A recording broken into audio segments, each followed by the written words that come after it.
किसानों की याद करते हैं और भारत देश झारखंड प्रदेश किसानों का देश है। तो निसंदेह मैंने कल सर्वदलीय बैठक में सुझाया भी था कि अगर समय मिले तो माननीय अध्यक्ष महोदय अपने विशेषाधिकार का प्रयोग करते हुए 2 घंटा कम से कम एड ऑन कीजिए समय में और कृषि पे चर्चा कीजिए, किसानों की स्थिति पे चर्चा की जाए। इस बार अतिवृष्टि जी, अगर आप धान की दृष्टि से देखें तो धान इस बार ठीक ठाक होगा।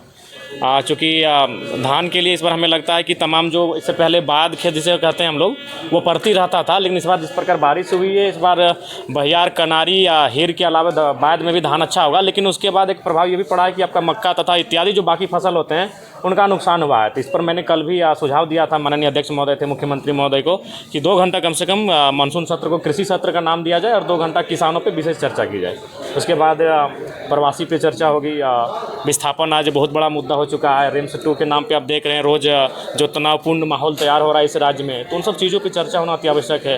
धनबाद में आप देख सकते हैं कि कोयला खनन में किस प्रकार से अवैध डंप का मामला प्रकाश में आता है, अवैध खनन का मामला प्रकाश में आता है। तो इन चीज़ें पर बहस बहुत आवश्यक है और मैं अपने हिसाब से अपना जो मुझे समय अलॉटमेंट किया जाएगा उसके हिसाब से मैं इन विषय पर चर्चा करूँगा। रिम्स 2 को लेकर क्या रिम्स 2 बनना चाहिए? देखिए रिम्स 2 निसंदेह बनना चाहिए, लेकिन ज़मीन जो विवादित हो रही है उस ज़मीन पर चर्चा होनी चाहिए। चूँकि भूमि अधिग्रहण अधिनियम 2013 स्पष्ट कहती है कि आप जिस ज़मीन का किसी भी योजना परियोजना के लिए अधिग्रहण करते हैं उसमें 70 से 80% रैयतों की रजामंदी होनी आवश्यक है।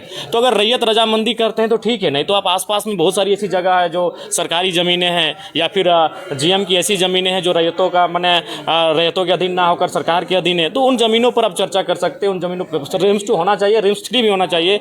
आज सबसे ज़्यादा अगर बुरा स्थिति राज्य में किसी चीज़ का है तो स्वास्थ्य का है। चूँकि हम लोग माननीय विधायक है तो हम लोग प्रतिदिन इन चीज़ों से गुजरते हैं। लोग हमारे पास आते हैं, विधायक जी मदद करिए, विधायक जी डॉक्टर को फ़ोन कर दीजिए, विधायक जी कुछ फी माफ़ करवा दीजिए। ये प्रत्येक दिन कम से कम औसतन 5 से 10 समस्याएं आती हैं स्वास्थ्य संबंधी। तो निसंदेह रिम्स 2 रिम्स 3 तक होना चाहिए, लेकिन विवाद नहीं होना चाहिए। जनाब जी, झुकाव किधर रहेगा सदन के भीतर आपका? देखिए नहीं, हम तो जनता की आवाज़ बनकर आए हैं। जो जनता इन 3 महीनों में मैंने जिन चीज़ों को देखा सामने घटित हुई, जिन चीज़ों पे बात करनी चाहिए, मैं उन चीज़ों से सीधा बात रखूँगा। सबसे ज़्यादा दुखी किस बात को लेकर हुए? विस्थापन।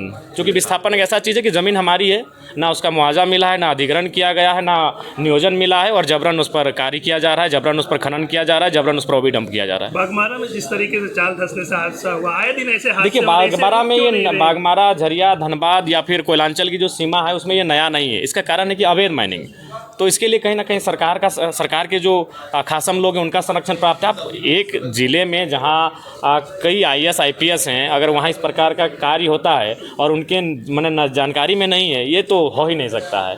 तो हमें लगता है कि इस पर मानवता का भी ध्यान रखना चाहिए। हर चीज़ पूंजी और मुनाफा नहीं होता है। जिस प्रकार लोगों की जानें चली जा रही हैं और उस पर कार्रवाई तक नहीं होती है, ये बहुत ही दुर्भाग्यपूर्ण है। जी, 7 तारीख से मुखिया लोग, जनप्रतिनिधि विधानसभा को घेरने आ रहे हैं।